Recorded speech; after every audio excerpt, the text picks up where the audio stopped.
আপু আমার তো আর ১ মাস পরেই বিয়ে। তার আগে আমার স্কিনটাকে একটু ঠিক করতে হবে, চুলের সৌন্দর্য চলে গেছে, একটু আপু ওজন কমিয়ে বডিটাকে একটু অউন্ট করতে হবে। এরকম নারী পুরুষ চেম্বারে কমনলি কিন্তু আসে। অর্থাৎ এমনও দেখা যায় যে বিয়ের আর ১৫ দিন কিন্তু ওজন কমাতে হবে ১০ কেজি। বিয়ের আর অল্প কয়দিনের মধ্যে দেখা যায় যে তার ত্বকের অবস্থা খুবই খারাপ, তার চুলের অবস্থা খুবই খারাপ, ভালো ঘুম হচ্ছে না, প্রচণ্ড উইক, নানা ধরনের নিউট্রিশনাল ডেফিসিয়েন্সি নিয়ে আমাদের কাছে আসে। আমি তাতেও অবাক হই যে এখন অন্তত মানুষ এতটুকু বুঝতে পেরেছে যে জীবনের প্রত্যেকটা ধাপে নিউট্রিশনটা কত জরুরি। অর্থাৎ বিবাহিত জীবনে যাওয়ার আগে সঠিক পুষ্টিটা থাকাটা কতটা জরুরি এটা এখন মানুষ একটু একটু বুঝতে পারছে।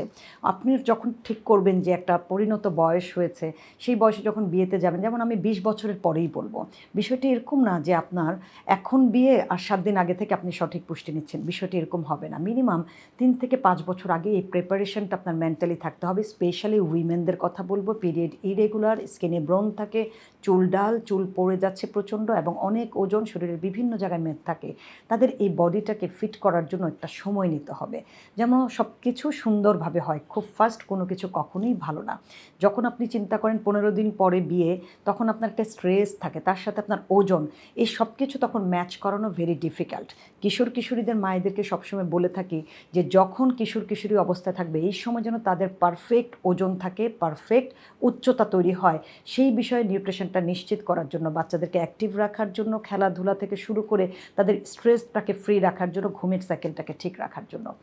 সো যখন এই বিষয়গুলো মিস হয়ে যায় তখন পরিণত বয়সে এসে অনেকগুলো ছেলে মেয়ে কিন্তু তখন ধরা খায়। কীভাবে? ২৪-২৫ বছর বয়সে যে মহিলা বা যে মেয়ে যিনি বিয়ে করতে যাচ্ছেন, তিনি তখনও আসলে মেন্টালি রেডি থাকেন না। যখন দেখা যায় যে আয়নাতে দেখে নিজেকে ভালো লাগছে না, তখন তিনি একটা ডিপ্রেশনে থাকে। কারণ বিবাহিত জীবনে যাওয়ার আগে একটা ডিপ্রেশন তৈরি হয়। তার আগে যদি নিজেকে ফিট না রাখা যায়, তখন নানা ধরনের জটিলতা হয়। কারণ দুজনের আলাদা একটা জগৎ, আলাদা একটা সময়, সব কিছুর একটা চেঞ্জ, একটা মানসিক এবং শারীরিক পরিবর্তন কিন্তু তখন হয়। যে কারণে আমরা তখন বলি যে সবসময় তার আগে একটা ফিজিক্যাল চেক আপ করে নেওয়ার জন্য। ফিজিক্যাল চেক আপে যদি কোনো রকমের ডেফিসিয়েন্সি থাকে, লাইক ভিটামিন ডি ডেফিসিয়েন্সি, এটাকে রিকভার করে নেবেন। অনেকের হিমোগ্লোবিন কম থাকে, মেয়েদের বিশেষ করে দেখা যায় হিমোগ্লোবিন কম থাকে, পুরুষের ফ্যাটি লিভার থাকে, অনেক সময় দেখা যায় লিপিড প্রোফাইল খুব হাই থাকে। এগুলো কিন্তু আপনার স্বাস্থ্য ঝুঁকি। তাই বিবাহিত জীবনে যাওয়ার আগে এই স্বাস্থ্য ঝুঁকিগুলো যেন না হয় সেজন্য চেক আপ করবেন, নিয়মিত পুষ্টিবিদ দেখাবেন, প্রয়োজনীয় খাদ্যাভ্যাস, তার পাশাপাশি যদি কোনো সাপ্লিমেন্ট লাগে তখন কিন্তু আমরা প্রোভাইড করে থাকি।